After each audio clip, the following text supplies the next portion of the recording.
Que la bendición divina acompañe a todos los oyentes en este día y en la semana que comienza. Muchas gracias por esa bienvenida. Es un verdadero privilegio dar inicio a esta nueva exploración profunda. Hoy, el viaje a través de los textos nos lleva a sumergirnos en uno de los relatos más intensos, más dramáticos y emocionalmente cargados de la antigüedad. Así es, vamos a adentrarnos en el capítulo 44 del libro de Génesis. Exacto.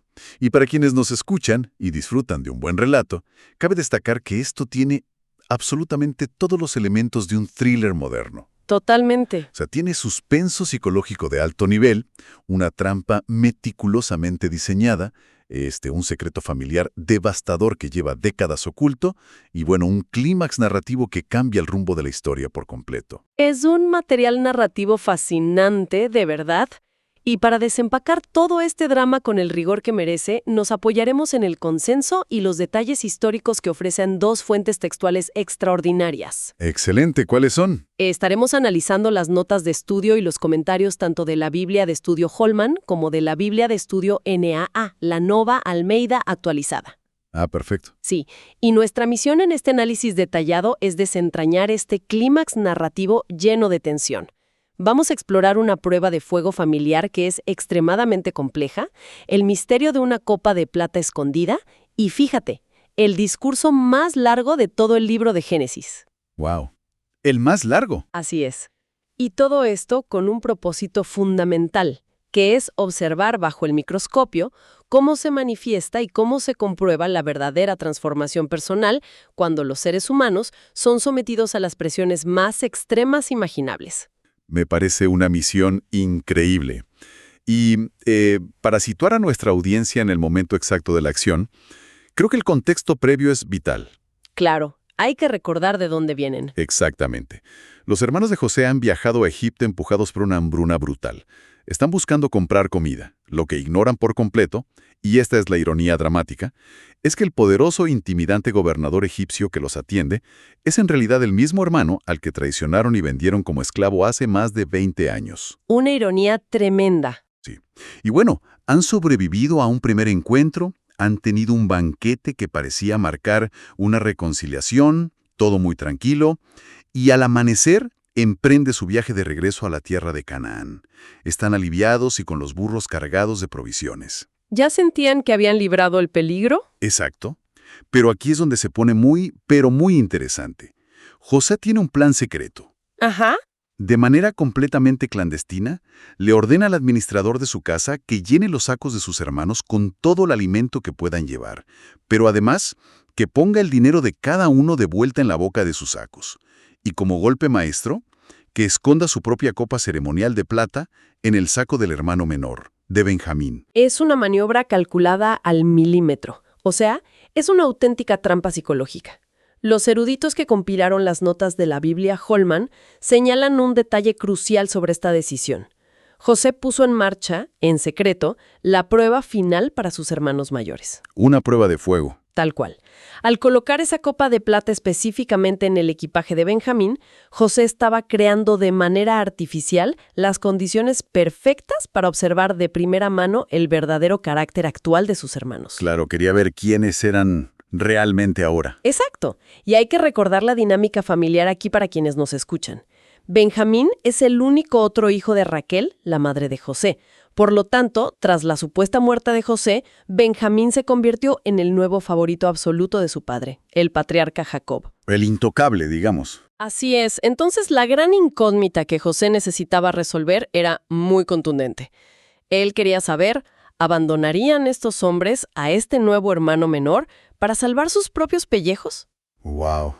Lo harían exactamente con la misma frialdad con la que lo habían abandonado a él hace 2 décadas. Es brillante y aterrador al mismo tiempo, la verdad. Es literalmente someterlos a la misma tentación del pasado. Ponerles el mismo escenario enfrente. Exacto.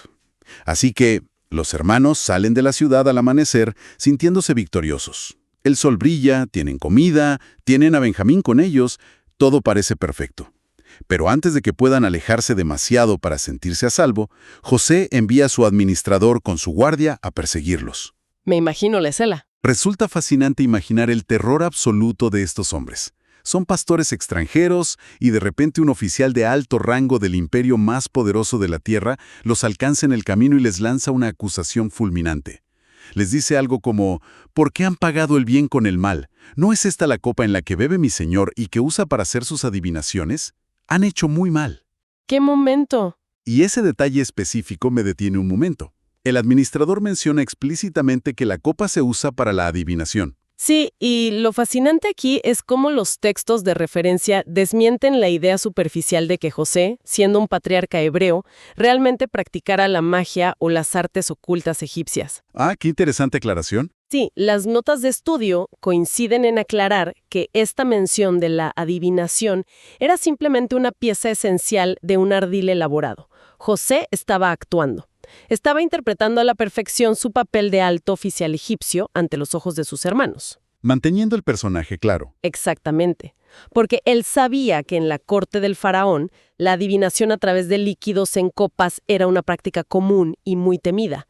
Él creó la ilusión de que tenía poderes de discernimiento sobrenatural para intimidarlos y hacerles creer que nada escapaba a su conocimiento. Como para decirles yo lo veo todo. Totalmente. De hecho, más tarde en la narrativa histórica y legal de estos textos, como se observa en libros como Levítico y Deuteronomio, la adivinación fue oficial y estrictamente prohibida para los israelitas. Ah, claro, ahí está el contexto legal posterior. Así es. Así que la copa de plata, en este contexto en particular, simplemente le daba un peso monumental a la acusación de robo. No era solo hurtar un objeto de valor. Era profanar un instrumento sagrado del gobernador, lo cual lo hacía parecer un crimen capital contra el Estado y lo divino. Básicamente el administrador llega y les dice, han robado la herramienta mágica del segundo hombre más poderoso de Egipto. Así de grave. Ok, vamos a desempacar esto desde la perspectiva de los hermanos.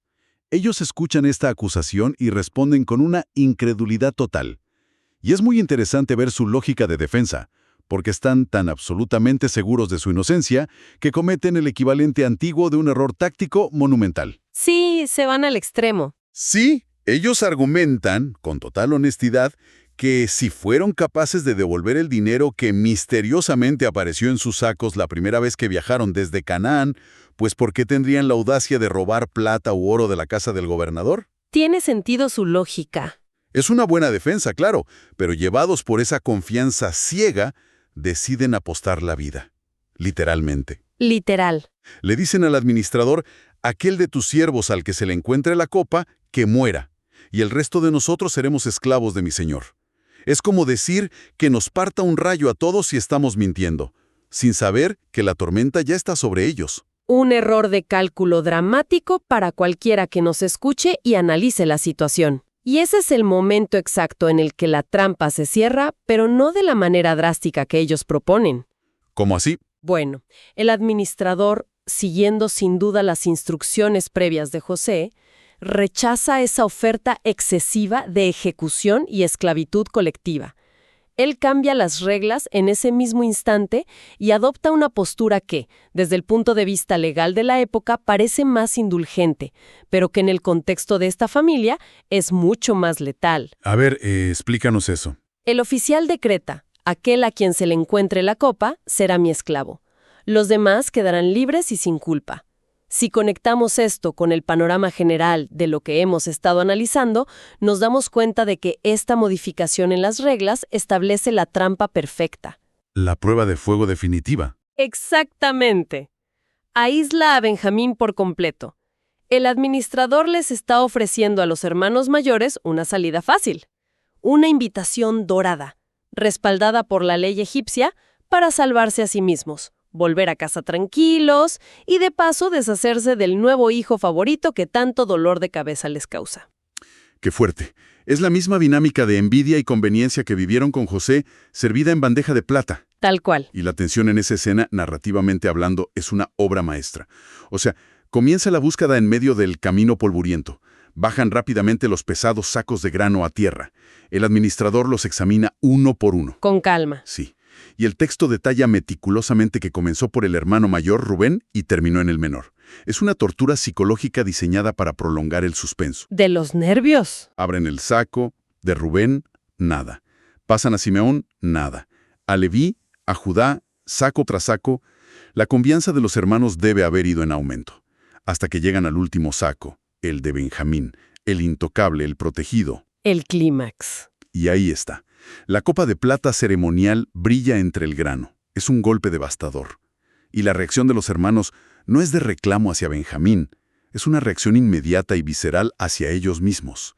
Rasgan sus vestiduras. Ese detalle físico de rasgar las vestiduras es profundamente significativo en el análisis de su estado mental en este punto del relato. Las notas de la Biblia de estudio NAA nos explican que este acto, en la cultura del antiguo Medio Oriente, no era un simple gesto de frustración o enojo. Y va más allá. Mucho más. Era una señal externa de una angustia interior abrumadora. Era una manifestación física de que el mundo se acababa de derrumbar, algo que estaba usualmente asociado al luto más profundo por la muerte de un ser querido. Entiendo. Pero hay un eco histórico en este gesto que resulta estremecedor para el lector atento. 20 años atrás, en el capítulo 37, cuando estos mismos hermanos le llevaron a su padre Jacob la túnica ensangrentada y le hicieron creer que José había sido devorado por una bestia salvaje, ¿cuál fue la reacción de Jacob? Rasgó sus vestiduras. Exactamente. Rasgó sus vestiduras en señal de luto inconsolable por José. Ahora, 2 décadas después, son los hermanos quienes rasgan su ropa en el polvo del camino, experimentando en carne propia una fracción del dolor devastador y la impotencia que le causaron a su padre. ¡Wow! Es como si el pasado los hubiera alcanzado de golpe. Como si el karma familiar finalmente les hubiera pasado la factura. Lo lógico, y lo que el administrador les había ofrecido, era dejar a Benjamín a su suerte y huir. Pero no lo hacen. No lo hacen. Cargan sus asnos de nuevo, en un silencio que debió ser sepulcral, y regresan todos a la ciudad. Llegan a la casa de José y se postran en tierra delante de él, asumiendo una sumisión total. José los confronta nuevamente, manteniendo su personaje de gobernador ofendido e intimidante, y les pregunta cómo pudieron hacer tal cosa, recordándoles su supuesto poder de adivinación. Él sigue en su papel. Así es. Y es aquí cuando Judá, el cuarto hermano, toma la palabra. Y Judá dice una frase que es el núcleo psicológico de todo este relato. Dice, Dios ha descubierto la iniquidad de tus siervos. Esa frase, para quienes nos escuchan, plantea una pregunta importantísima sobre la naturaleza de la culpa. Y las notas de estudio nos dan la clave para entender la profundidad de lo que verdaderamente está ocurriendo en la mente de estos hombres. Cuando Judá dice, Dios ha descubierto nuestra iniquidad, exactamente a qué iniquidad se refiere. Claro, porque ellos saben que no robaron la copa. Ellos saben positivamente que son inocentes del robo de la copa. Saben que alguien se la plantó a Benjamín. La NA subraya de forma muy clara que Judá no está confesando haber robado ese objeto. Ah, interesante. En cambio, está reconociendo algo mucho más profundo, antiguo y aterrador para ellos. Tras 20 años de ocultar un secuestro y una venta humana, están convencidos de que Dios finalmente los ha acorralado. Los alcanzó la justicia. La justicia divina los está castigando ahora por los pecados cometidos contra su hermano José hace más de 2 décadas. ¿Sienten que el peso del universo los está forzando a rendir cuentas? No importa que no hayan robado la copa. A sus ojos, son culpables de algo mucho peor, y este es el castigo ineludible. O sea que asumen que no hay escapatoria. Exacto. Por eso Judá no intenta apelar el caso del robo, sino que se rinde ante el tribunal divino y dice, aquí somos esclavos de mi Señor, tanto nosotros como aquel en cuyo poder se encontró la copa. Él intenta mantener la solidaridad del grupo y compartir el castigo. Pero José, interpretando el papel del juez implacable, se niega. Él insiste en la regla que estableció su administrador en el camino y dictamina, lejos de mí hacer tal cosa. Solo el hombre que tenía la copa será esclavo. Los demás pueden volver en paz a su padre. Les da la salida otra vez. Y estaban yendo la puerta de salida de par en par. Y entonces llegamos a lo que es verdaderamente el corazón palpitante de esta historia. Judá se acerca a José y comienza a hablar. La Biblia de estudio Holman destaca un dato estadístico increíble sobre este momento. Sí, es un dato fascinante. Fíjate que este es el discurso más largo de todo libro del Génesis. Son 218 palabras en el hebreo original. No es solo un alegato legal, es el punto decisivo, el clímax absoluto en la relación entre José y sus hermanos. y la prueba final de su humanidad. Así es. Y el tono de ese discurso es lo primero que debe notarse al hacer una lectura cuidadosa. Es una manifestación de humildad absoluta. Vemos un contraste radical con la arrogancia que mostraban en su juventud. Totalmente diferentes. A lo largo del discurso, Judá se refiere a José como «mi señor» en múltiples ocasiones, 12 veces para ser exactos, y se refiere a sí mismo y a sus hermanos constantemente como «tus siervos». Incluso llega a reconocer que la autoridad del hombre que tiene enfrente es equivalente a la del mismísimo faraón. Una sumisión total. Narrativamente, el autor aísla a Judá del resto del grupo, convirtiéndolo en el portavoz solitario. Este es un discurso sumamente delicado donde Judá tiene que recapitular conversaciones íntimas y dolorosas del pasado familiar frente a este hombre extranjero que tiene sus vidas y la de su hermano menor en sus manos. Y dentro de este análisis de las palabras de Judá, hay una joya lingüística que los eruditos resaltan en las notas y que le da un peso enorme a la desesperación que intentaba transmitir. Es una palabra hebrea específica que cambia completamente el sentido de lo que están viviendo. No es que simplemente no quieran volver sin Benjamín, es algo mucho más profundo. Exacto. Se trata de la raíz hebrea yakol. Las fuentes le dedican una atención especial a este término porque es clave para entender la psicología del momento. ¿Qué significa exactamente Yakol? Yakol significa poder, prevalecer, tener la capacidad de hacer algo o incluso derrotar a un obstáculo. Aparece muchas veces en los textos antiguos. Pero lo que destaca el análisis de la Biblia Holman es cómo se utiliza específicamente en los versículos 22 y 26 de este capítulo, durante el discurso de Judá. Ajá. En el hebreo original no están diciendo simplemente preferimos no ir o sería triste dejar a nuestro padre. Están usando una estructura gramatical que significa una incapacidad absoluta. O sea, ¿un impedimento real? Es decir, están diciendo estamos física y emocionalmente incapaces de hacerlo. Es como si existiera un muro de ladrillos impenetrable que no pueden cruzar. ¡Wow! Cuando Judá relata las conversaciones previas, le explica a José, el joven no puede dejar a su padre, pues si lo deja, el padre morirá. Y luego recalca que ellos no pueden descender a Egipto si el hermano menor no va con ellos. Muestra que la limitación humana de estos hermanos es total frente al amor inmenso, casi frágil, de su padre por Benjamín. Están paralizados por el miedo a destruir a su padre. Ese nivel de detalle cambia por completo la forma en que uno percibe la escena. Judá no está negociando un trato comercial, está suplicando desde la más absoluta impotencia emocional. Él le relata a este gobernador egipcio el inmenso dolor de su anciano padre en Canaán. Con mucha vulnerabilidad. Explica con una empatía profunda que antes definitivamente no poseía, que el alma de Jacob está literalmente ligada al alma de Benjamín. Les cuenta cómo Jacob les confesó su dolor más profundo, que su esposa amada le dio 2 hijos, que uno desapareció despedazado por las fieras y que si le quitan también a este último y le ocurre una desgracia, harán descender sus canas con dolor a la sepultura. Es desgarrador. Y hay que detenerse un segundo a pensar en la ironía monumental de esta escena. Judá le está describiendo a José el inmenso dolor que causó la supuesta muerte de José, hablada directamente a la cara del propio José, quien tiene que escuchar todo esto manteniendo la compostura. Es un momento de una carga emocional y un peso irónico casi indescriptibles, de verdad. Y es precisamente después de pintar este cuadro del dolor paterno, cuando llega la resolución, el sacrificio supremo que rompe todos los esquemas. ¿Qué es lo que hace Judá? Judá revela un detalle interno de la familia. Él mismo se ha constituido como fiador legal y moral del joven Benjamín ante su padre.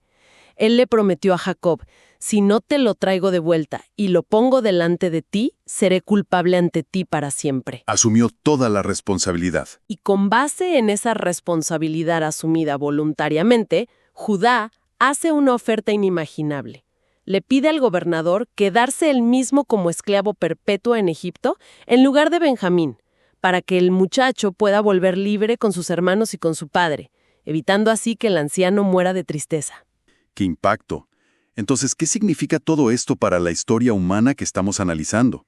Porque, para que la trama llegue a este punto de sacrificio personal voluntario, ha tenido que ocurrir un cambio interno sísmico en la mente y el corazón de estos hombres. Si conectamos esto con el panorama general de la narrativa, presenciamos uno de los cambios de carácter más asombrosos documentados en la literatura antigua. Las notas de estudio hacen un contraste monumental que no podemos pasar por alto en esta exploración profunda. A ver, cuéntanos. ¿Nos recuerdan quién es la persona que está hablando? Judá es el mismo hermano que 20 años atrás, en el capítulo 37, fue el artífice de la idea de vender a José como esclavo a una caravana de ismaelitas. Claro, fue idea suya. En aquel entonces su actitud fue fría, utilitaria y despiadada. Argumentó que no había beneficio económico en asesinar a José y ocultar su sangre, pero que podían sacar un buen provecho financiero vendiéndolo. En aquel momento no le importó en lo más mínimo el sufrimiento devastador que esa pérdida le causaría a su padre. Eran otras personas prácticamente. Pero ahora, décadas después, ese mismo hombre, Judá, ruega desesperadamente ser él quien sufra las cadenas de la esclavitud perpetua en un país extranjero, renunciando a su familia, a su estatus y a su libertad, todo única y exclusivamente para salvar a su hermano menor y evitarle a su anciano padre el dolor de una nueva pérdida. Es la inversión total de su carácter. Es una evolución humana simplemente extraordinaria. Estoy impresionado. Y esto nos demuestra el brillante y, aunque doloroso, necesario propósito detrás de la dura prueba que José les impuso. José no estaba siendo un tirano vengativo o cruel por el simple placer de hacerlo sufrir. ¿Para nada? Él, como víctima de un trauma terrible, necesitaba saber si sus hermanos seguían siendo los mismos hombres envidiosos, peligrosos y traicioneros que lo arrojaron a un pozo oscuro. La prueba, diseñada secretamente con la copa de plata, permitió observar el verdadero carácter de ellos en tiempo real. Sin filtros. Al ver que ninguno huyó, que todos regresaron juntos a la ciudad para enfrentar las consecuencias y, especialmente, al escuchar a Judá ofrecer su propia vida y libertad como escudo para Benjamín, José obtuvo la prueba irrefutable que necesitaba para sentirse seguro. Sus hermanos, de manera innegable, habían cambiado. Y este análisis detallado de las fuentes es profundamente valioso porque nos enseña algo universal sobre la naturaleza del comportamiento humano y la redención. Definitivamente. Nos demuestra que la verdadera transformación de un individuo no consiste únicamente en sentir remordimiento en privado por los errores del pasado o cargar con la culpa.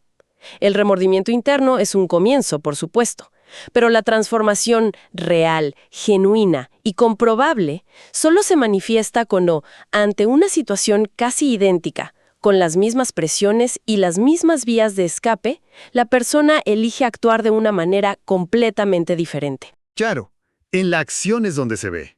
Los hermanos tuvieron en sus manos la oportunidad perfecta para repetir su historia, para sacrificar de nuevo al hijo favorito de su padre y salvar sus propios intereses sin que nadie en Canaán se enterara de la verdad. En cambio, eligieron el camino del sacrificio personal radical y la empatía profunda. Esto, para quienes nos escuchan, ilustra el tremendo poder que tiene asumir la responsabilidad activa para romper traumas y ciclos destructivos dentro de una familia. Demostrando que el ser humano no está condenado a repetir eternamente sus peores errores. Exactamente. Una lección que resuena con una fuerza increíble incluso en nuestros días. Para finalizar nuestra exploración profunda de hoy, cabe reflexionar sobre una idea que surge de estos textos, algo para seguir procesando mucho después de que terminemos este análisis.